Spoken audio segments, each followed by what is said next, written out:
Oke guys, jadi kali ini gua udah ada di depan rumahnya Baba. Dan kali ini, wih, babanya naik Vespa guys.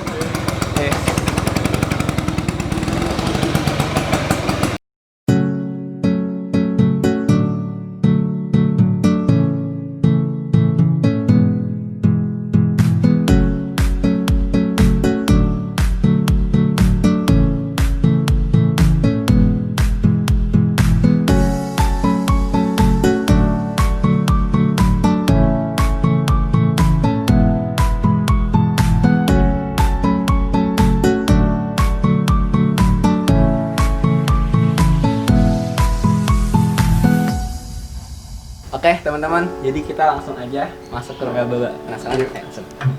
Silakan. Nah, ini ruang tamunya. Ini enak ya, Baba? Enak ya. Homey gitu lah istilahnya ya, Baba. Dan ini yang buat kursinya, yang ngerancang Baba sama Bella. Oh, Iya. Dan Coba ini- cari di toko mebel, nggak ada kayaknya. bikin sendiri ya, Baba? Bikin sendiri ya, desain yang bikin buka.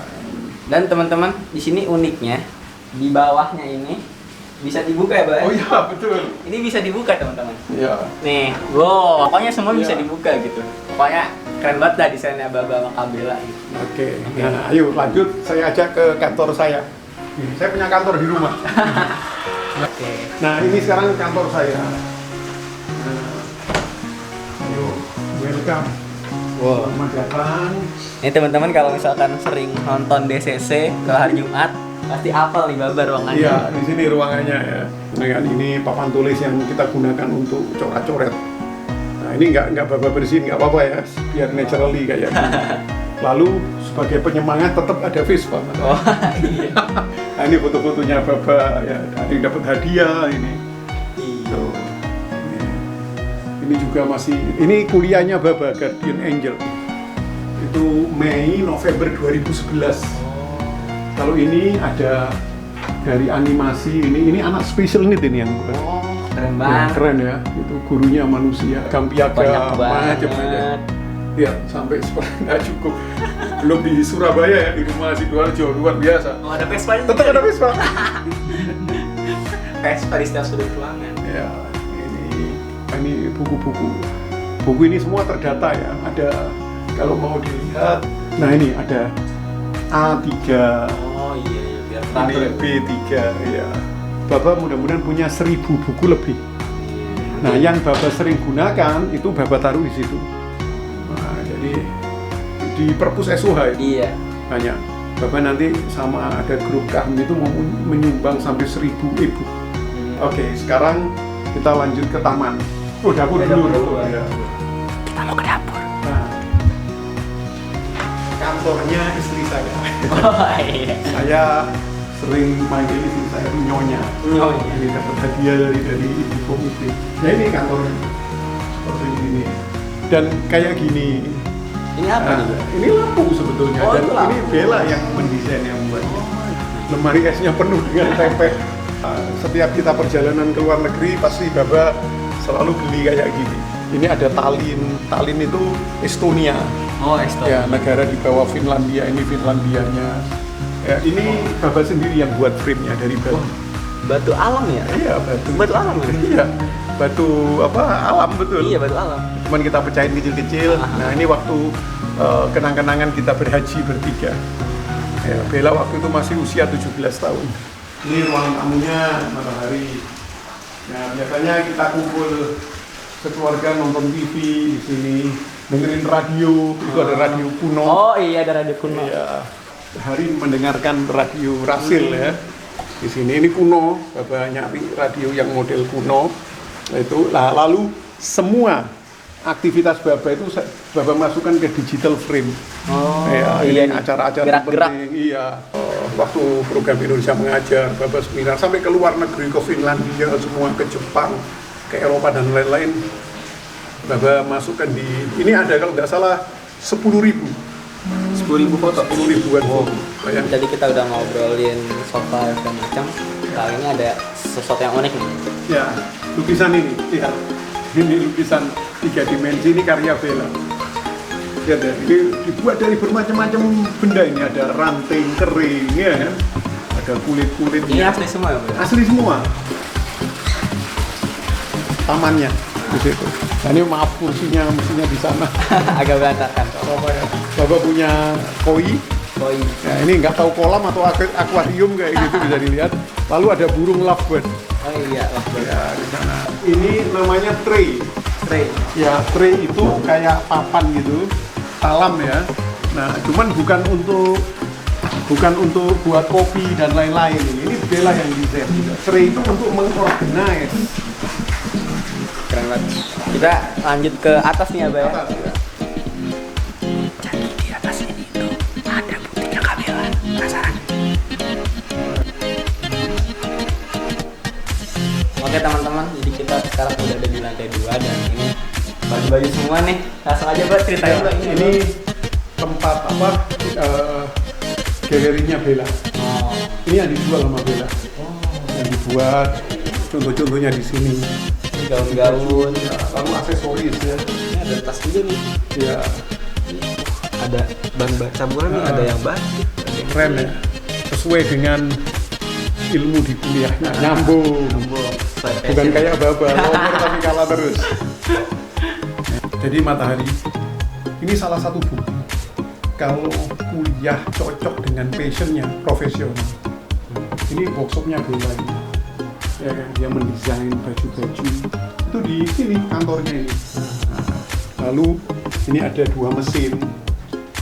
Ya, ada manicure. Ini ditata sama semua ini. Planning dibuat di sini.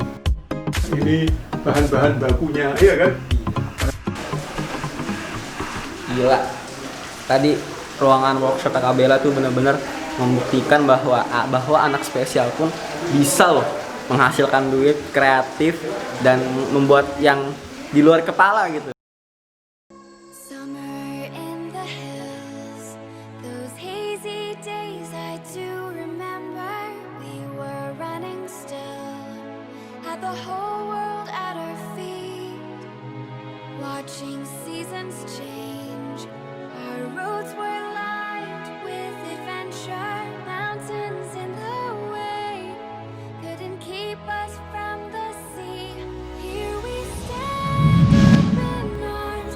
This is home where we are, ever strong in the world that we made.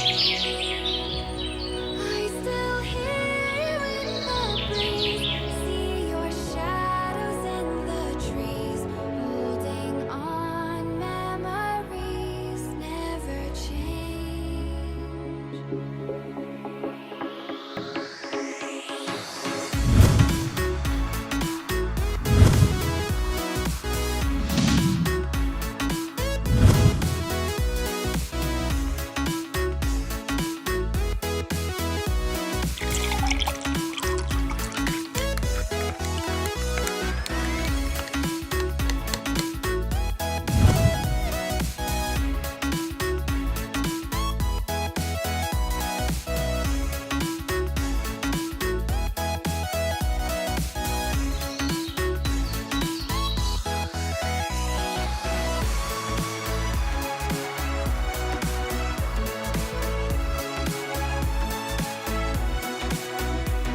Seruputan terakhir.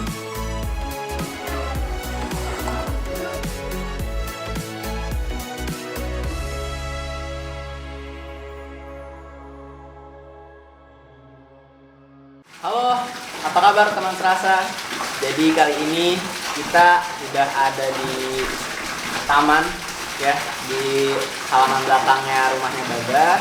Dan kali ini saya bersama dengan Baba Munif Hatip ya. Dan kali ini kita bakalan ngobrol-ngobrol santai bersama Baba. Ya, kita pengen tahu sih lebih lanjut apa sih Baba itu kesehariannya bagaimana. Lalu juga ya intinya yang kita belum ketahui lah biasanya gitu dari Baba. Oke, jadi langsung aja kita simak ya pertanyaan-pertanyaannya. Assalamualaikum Baba. Waalaikumsalam. Gimana kabarnya Baba? Alhamdulillah harus sehat. Sehat ya Baba ya. Matahari ya. Alhamdulillah masih kuat. Ya.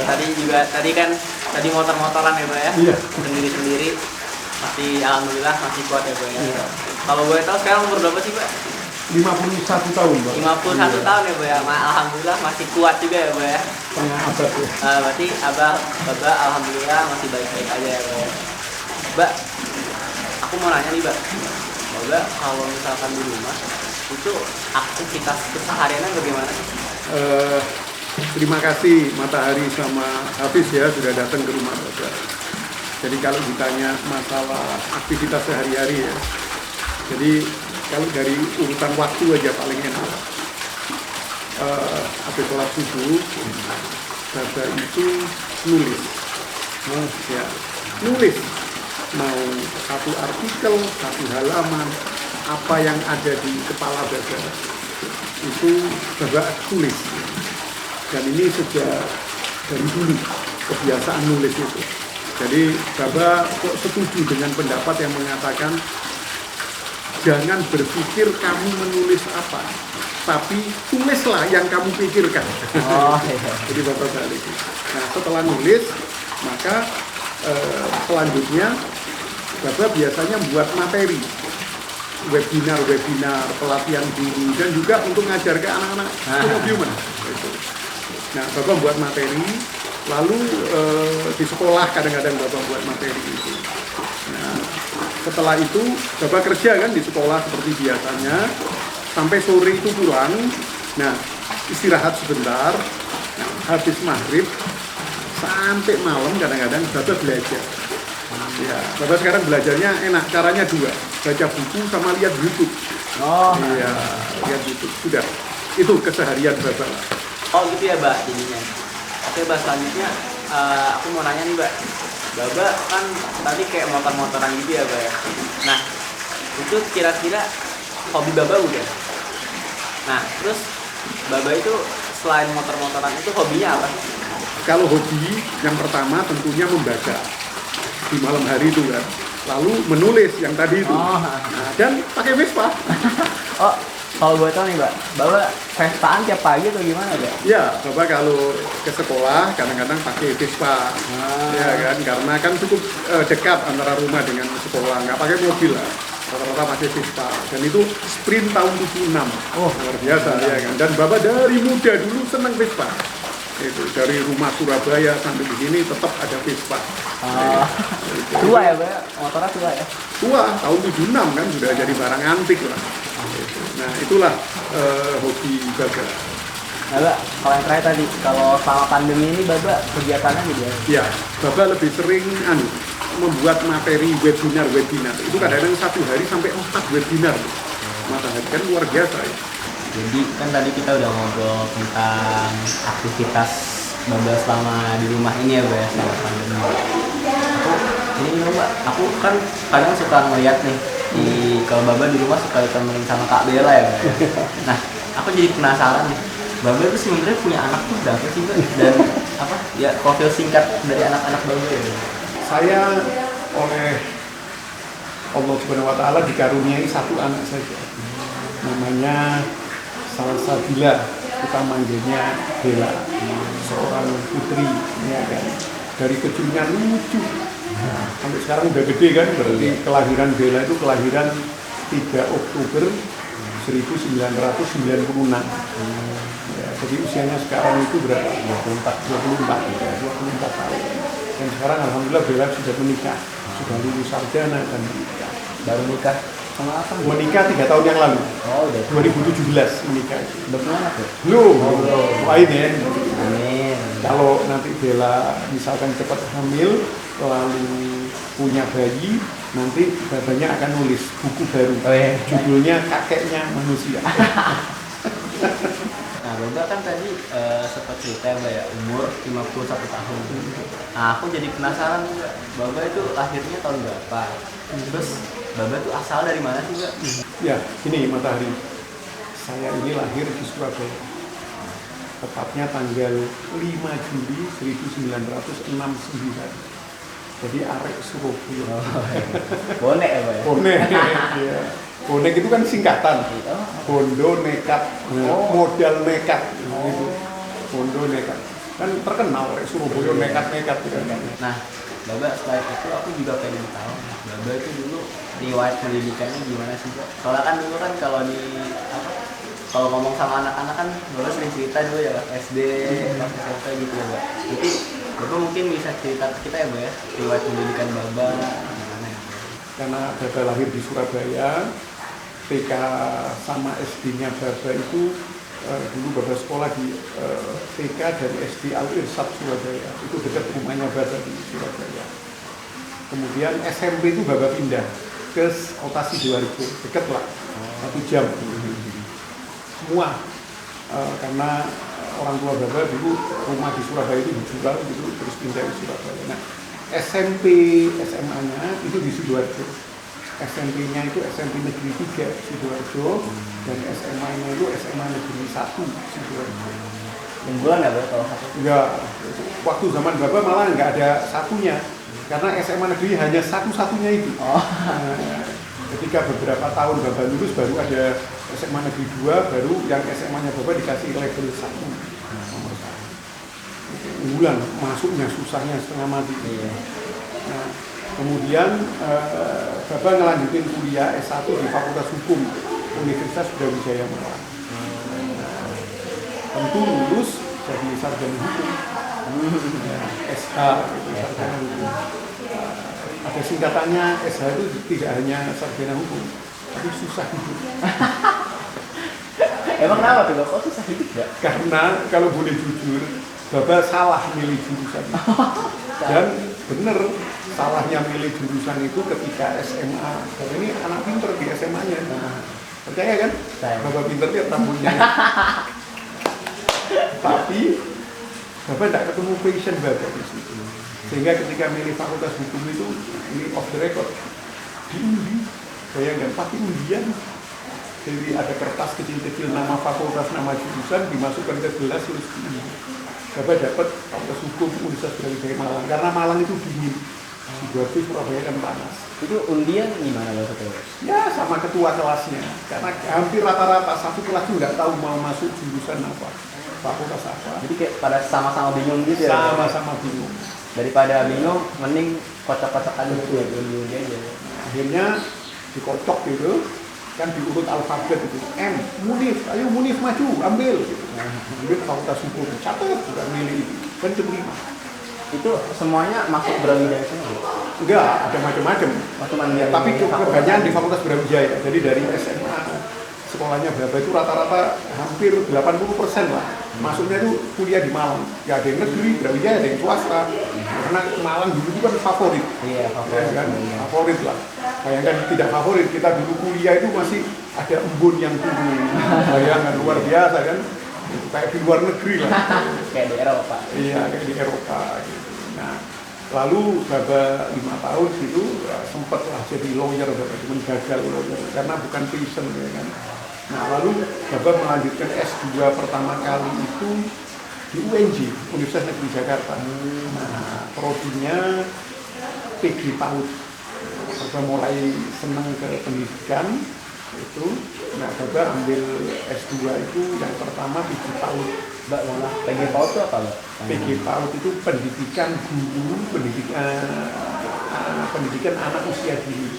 Oh, buat yang PAUD TK-TK gitu. Betul, lulus itu ngajar TK dan PAUD. Bapak senang sama anak kecil. Nah, tapi Bapak di UNJ itu nggak sampai tesis karena kesibukan. Sudah selesai kuliahnya, ketika tesis itu Bapak bantu zaman menterinya Pak Nuh untuk membuat K13 keliling Indonesia untuk mensosialisasikan kurikulum baru K13 itu. Terbengkalai lah kuliahnya, tesis saja. Lalu Bapak dapat dari S2-nya itu teknologi pendidikan.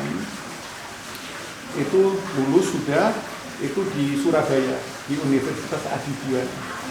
Nah, itu Bapak dapat MPD titelnya. Nah, sekarang Bapak melanjutkan ke doktor, ke S3 di sekarang ini sedang menempuh, mudah-mudahan bisa lulus ya karena Bapak harus fokus. Ini nanti kalau disertasinya Bapak selesai, ini mau Bapak bukukan. Nah, disertasinya Bapak itu keren, project based on Quran, dan sudah disetujui Tinggal sekarang ini mau dijadikan disertasi lah. Kalau doktor itu kan disertasi, kalau master S2 itu tesis, kalau S1 skripsi. Project based on Quran ini pernikahan antara pendekatan kurikulum project based learning di Finlandia, dinikahkan, dikawinkan dengan Al-Quranul Karim. Wah, keren banget. Iya. Doakan ya mudah-mudahan. Nah, jadi itulah background pendidikannya Bapak. Seperti itu ya. Tadi ambil S3-nya di mana ya? Di PTIGI. Pendidikan Tinggi Ilmu Al-Quran. Gimana? Di daerah mana itu dekat UIN itu, Ciputat. Iya. Jurusannya apa tuh? Jurusan Pendidikan Al-Quran. Pendidikan Al-Quran. Iya, Pendidikan Al-Quran. Jadi Bapak mau mendalami itu. Bagaimana ternyata di Al-Quran itu banyak konsep-konsep yang bisa menjadi solusi jalan keluar hampir semua masalah. Apalagi sekarang masalah pandemi dan lain-lain. Itu di Al-Quran itu sebenarnya ada semua. Nah itu yang Bapak kepingin. Kan sekarang ini zaman fuka ya. Fuka. V-nya itu apa ya? Vulnerability, kerentanan. Terus ada lagi U-nya itu kalau nggak salah apa tuh? Yang unpredictable, nggak bisa diramalkan. C-nya itu kompleks itu, kerumitan gitu ya kan. Terus ada A-nya itu ambigu, kebingungan, banyak kebingungan. Nah, generasinya Matahari sama Hafiz itu benar sekarang itu era fuka gitu. Dan itu kan butuh ilmu problem solving. Semua masalah itu bagaimana diselesaikan. Nah, ternyata itu di Al-Quran. Nah, doakan ya mudah-mudahan Bapak bisa lulus tahun depan ini. Nah, ya, kan nanti disertasinya itu Bapak harus nulis buat jadi buku, biar masyarakat luas bisa membaca. Itu. Semoga kita doain ya, semoga Baba bisa menyelesaikan S3-nya, bisa segera menyelesaikan disertasinya, biar kita bisa segera membaca buku punya Baba ini gitu ya. Amin. Oke Mbak, kan tadi kita udah ngobrolin tentang riwayat pendidikan Baba dan segala macam Mbak. Nah kan kalau misalkan orang tadi kita ngomongin passion gitu ya Mbak ya, pasti kan juga ada punya cita-cita gitu ya Mbak. Nah aku pengen tahu Baba tuh kira-kira dulu cita-citanya apa sih gitu. Nah terus kita agak melebar dikit ya Mbak ya. Aku nih kan udah 2 tahun nih di SOH ya Mbak ya. Nah aku tuh masih penasaran nih Mbak, Baba tuh asal usul mendirikan SOH tuh gimana sih Mbak? Gitu ya.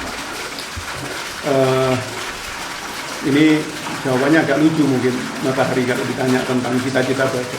Karena cita-citanya dari kecil sampai sekarang ini berpindah-pindah terus.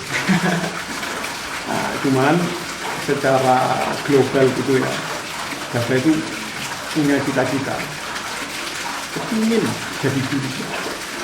Gitu. Tapi ketemunya itu belakangan. Dulu waktu kecil itu ngikut-ngikut lah.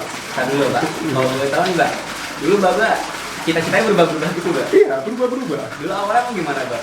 Kalau dulu sampai SMP itu kepingin jadi dokter. Dokter? Iya. Dokter apa Mbak? Dokter kandungan. Dokter. Aduh, karena apa ya dulu ya?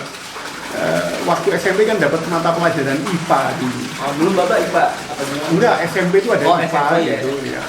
Terus kalau nggak salah itu ada materi tentang bagaimana itu tes darah itu. Darah, golongan darah apa itu tertarik gitu. Dulu gurunya bilang, yang bisa seperti ini tuh dokter gitu. Nah, jadi kepingin lah. Gitu. Cuman Bapak juga nggak tahu kenapa kok dokternya dokter kandungan juga.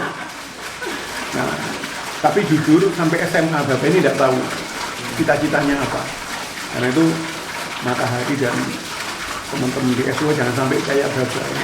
Mestinya itu SMA itu harus tahu sudah cita-citanya. Batas akhir cita-cita itu harus di SMA. Tapi kalau Bapak ini sudah sarjana, sudah bekerja, baru muncul cita-cita itu. Bapak kepingin jadi guru, kepingin punya sekolah. Itu juga kan ini sesuai kan, guru punya sekolah seperti itu. Lalu ingin berbagi sama banyak orang lewat tulisan buku. jadi penulis. Nah, alhamdulillah sama Allah sudah dikabulkan. Ya, Mas Ali kan tahu kan, Bapak meskipun owner dari sekolah, tapi kan Bapak turun ngajar, gitu, karena I'm a teacher, gitu. Dan alhamdulillah sudah ada School of Human. Ya, kan di Sidoarjo itu ada TK Bunga Bangsa. Itu alhamdulillah. Lalu alhamdulillah Bapak sudah nulis 10 buku. Nah, jadi sama Allah semua dikabulkan. Itu sekarang. Nah, terus aku nih kan udah 2 tahun nih di SOH ya, Mbak ya. Nah, aku tuh masih penasaran nih, Mbak. Mbak tuh asal usul mendirikan SOH tuh gimana sih, Mbak? Nah, terkait dengan pertanyaan apa ini alasannya mendirikan School of Human. Nah, ini sebenarnya jawabannya adalah Baba melihat internal diri Baba dan keluarga, lalu Baba melihat ke eksternal, ke masyarakat luar. Itu ternyata nggak nyambung. Contoh, yang internal itu ada 2 hal. Baba lihat diri Baba sendiri, kan paling enak itu, nggak usah melihat orang lain lah. Baba ini sejak SD itu ranking terus. Dulu zaman ranking 1 5 besar lah, 3 besar. Anak pintar. Tadi Baba cerita kan. Tapi sekolah zaman Baba sampai SMA yang tadi Baba ceritakan, Baba nggak tahu passionnya apa. Itu ya, pinter kita. Mata pelajaran ini ulangan tes 100, tapi ketika ditanya, kamu mau ngambil jurusan apa, nanti mau jadi apa, kita bengong. Berarti dulu Bapak pas SMA IPA apa IPS ya? Dulu zaman Bapak bukan IPA IPS. Oh, apa ya? Ada A1, A2, A3. A1 itu fisika, A2 itu biologi, lalu A3 itu ilmu sosial. Nah, jadi Bapak ngambil A2. Biologi. Ya, enaknya itu bisa ke A3, bisa ke A1 gitu. Oh, iya. Karena Bapak dulu kan kepingin jadi dokter. Nah, itu dokter itu biologi lah, itu A2 di situ. Tapi ya juga keinginan itu ketika SMA sudah kabur lagi. Gitu. Artinya sekolahnya Baba dulu itu menurut Baba ya sekarang ya, belum bisa memunculkan passion siswa-siswanya itu apa. Nah, sampai akhirnya Baba salah ngambil jurusan S1-nya itu di Fakultas Hukum. Sampai jadi lawyer tapi semua perkara yang Baba handle kalah semuanya. Itu berapa tahun loh waktu terbuang kan? Iya. Kuliah 5 tahun, kerja setahun lebih lah. Nah, akhirnya Baba buat catatan. Sayang ya, sekolah mulai TK sampai SMA, tapi tidak membantu kita ini tahu mau jadi apa. Passion jati diri seseorang itu mau jadi apa itu terakhir di SMA sebelumnya. Kalau sudah di perguruan tinggi kita lah. Nah, di situ Baba kepingin bangun sekolah yang mana SMA itu sudah tahu. Oh, saya harus nikah. Itu Baba ngajar desain cita-cita DCC supaya tidak terjadi terulang kesalahan kayak Baba. Dan alhamdulillah SUH alumni kakak kelas Matahari ketika sudah kelas 12 tahu yakin sudah, ya kan? Ini mau jadi, apalagi ada alat namanya multiple intelligence research dan lain-lain. Ternyata Matahari sampai tahun 2019 kemarin, Tempo itu mengadakan penelitian. Hasilnya apa? 87% mahasiswa baru merasa salah pilih jurusan. Seluruh Indonesia loh itu. 87%. Mayoritas ya, Mbak. Ya kan, Bapak ini sudah tahun berapa kemakan itu waktu terjadi kesalahan itu 1987. Sekarang 2019 masih penyakit salah jurusan itu terjadi. Ini kan ada yang tidak beres di sebuah sistem pendidikan. Nah, itu Bapak kepingin buat sekolah. Itu dari internal Bapak yang pertama, anak pinter nih. Tapi tetap masih tidak tahu mau arah mana yang dipilih. Yang kedua, internal adalah dari Bella, putri Bapak. Kebetulan lahir berkebutuhan khusus. Ada disleksia, susah berbicara, susah membaca. Ada diskalkulia, susah menghitung, dan lain-lain. Cari sekolah susahnya Matahari waktu itu. TK tidak diterima. Sampai kita paksakan. TK itu kan singkatannya taman kanak-kanak ya. Iya. Kan mestinya semua orang berhak untuk sekolah gitu, semua anak gitu. SD dan naik juga Bapak naikkan dengan pindah-pindah sekolah. Ya kan, itu. Baba merasa sistem pendidikan di Indonesia masih kurang adil buat anak berkebutuhan khusus. Padahal Baba yakin Allah tidak akan pernah memproduksi produk-produk gagal. Sepakat ya, setiap anak itu bintang. Setiap anak bintang. Baba yakin itu. Apalagi Baba mempelajari multiple intelligence. Kecerdasan anak itu banyak, tidak hanya satu. Baba bantu ya. Di sekolahnya sampai SMP, sampai SMK, sampai akhirnya kuliah di Fakultas Teknik Industri Kreatif di jurusan Design Fashion and Lifestyle.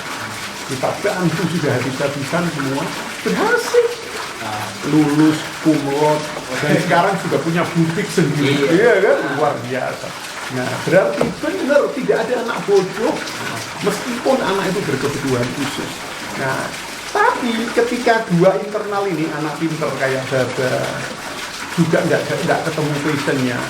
Bella yang waktu itu berkebutuhan khusus, sekarang sudah keren, juga susah nyari sekolah, berarti ada sistem pendidikan yang kurang adil.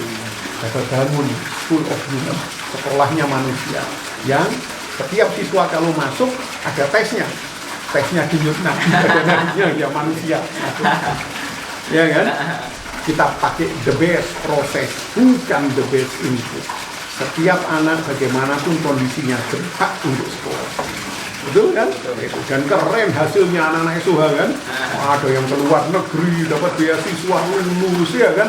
Wah, happy pokoknya, sekolahnya itu happy. Passion anak yang digali.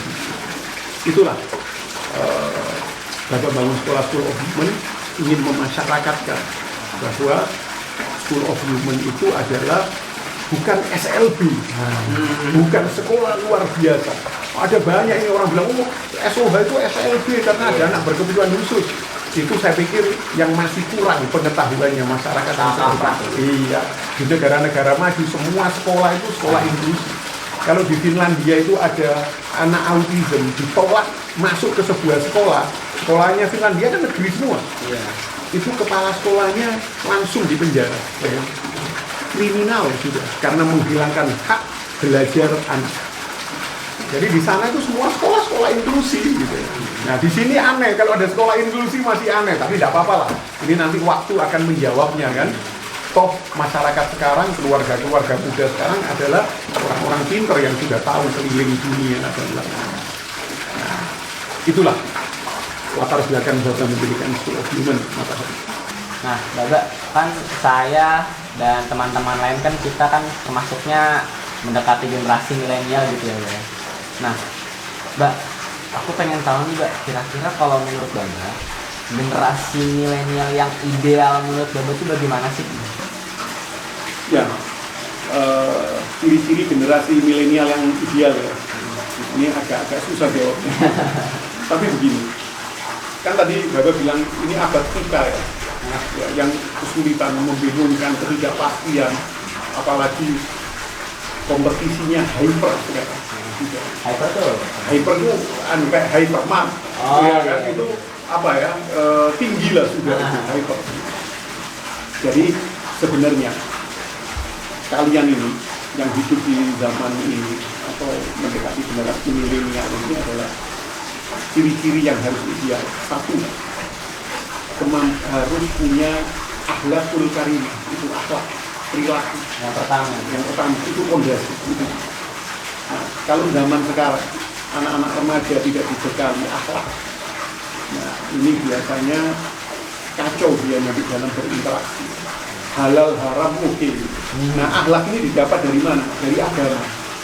Karena kalau kita belajar agama itu 2/3 adalah akhlak. 1/3 itu baru ibadah dan lain-lain. Isyarat begitu. Iya. Semua agama saya pikir.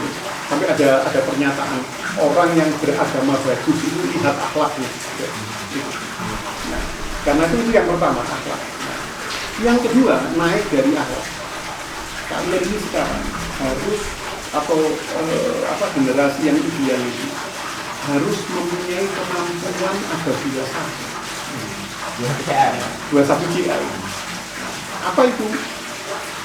Problem solving, menyelesaikan masalah.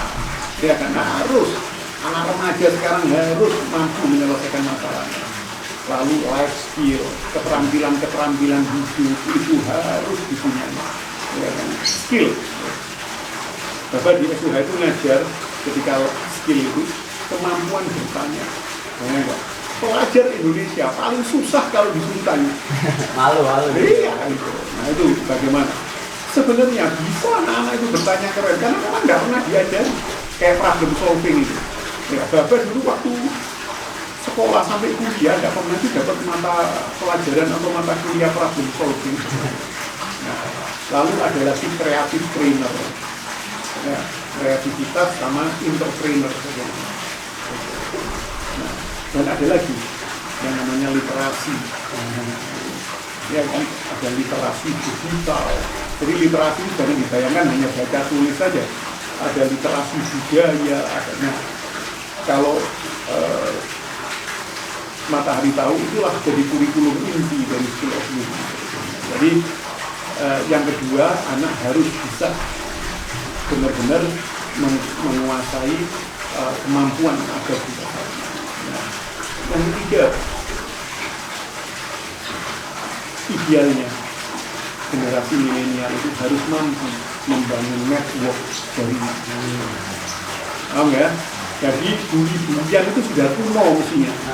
Bully-bulian itu meruntuhkan network gitu.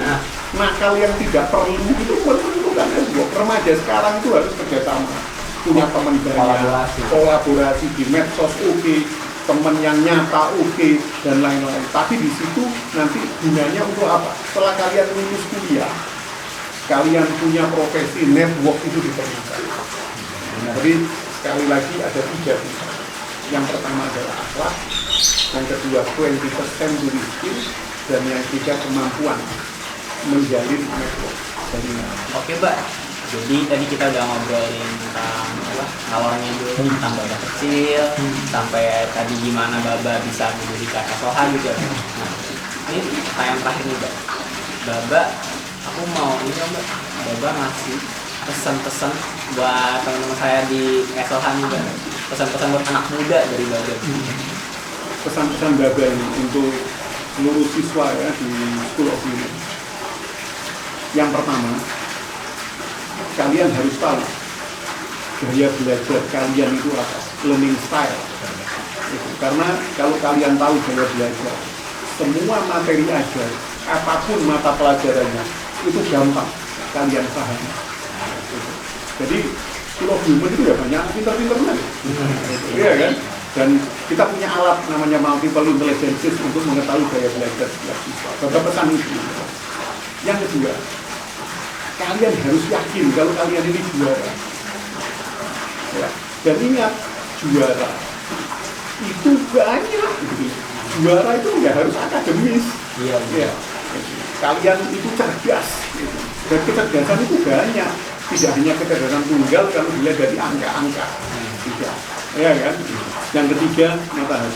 Kalian ini mumpung masih di sekolah menengah, ya, kalian harus berkarya, make product, buat karya, ya kan?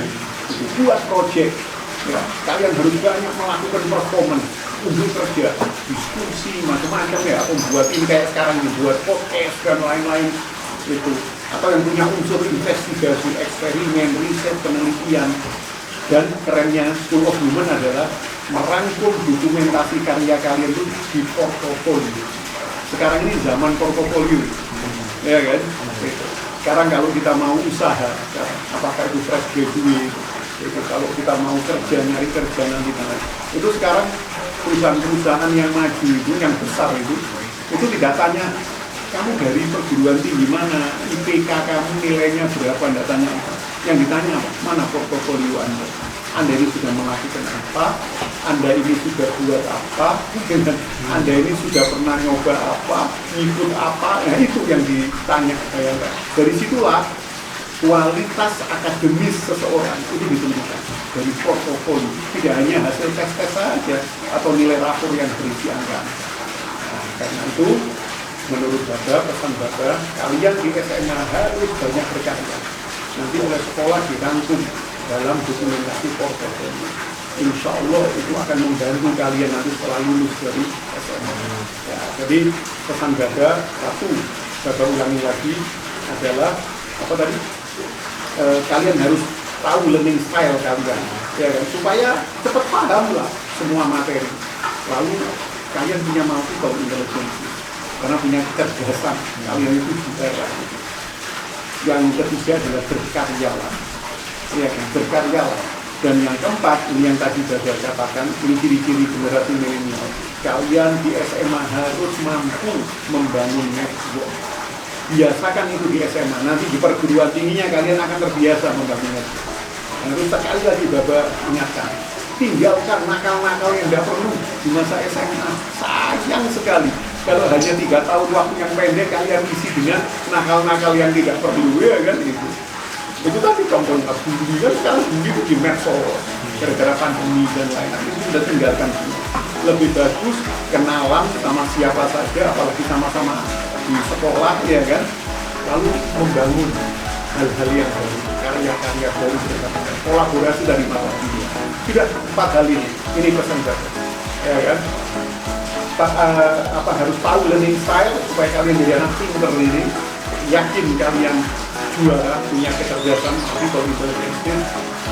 Berkaryalah supaya terangkum dalam portfolio dan bangunlah antar teman network, baik teman nyata yang di sekolah maupun di dunia lain. Itu pesan Baba buat anak-anak SD. Oke teman-teman, jadi sampai sini kita berbincang sehari bersama Baba. Tadi kita sudah room tour, house tour, kita berkeliling di rumah Baba, lihat bagaimana galerinya Kak Bella, ruang kerjanya Baba, dan sampai halaman belakangnya Baba. Dan tadi kita juga sudah mendengar talk show atau podcast bersama Baba. Kita sudah mendengar wejangan-wejangan Baba. Semoga semuanya bermanfaat. Dan ini adalah Baba. Terima kasih banyak Baba sudah menyempatkan waktunya. Terima kasih. Semoga teman-teman semuanya bisa mengambil pelajaran ya Baba ya.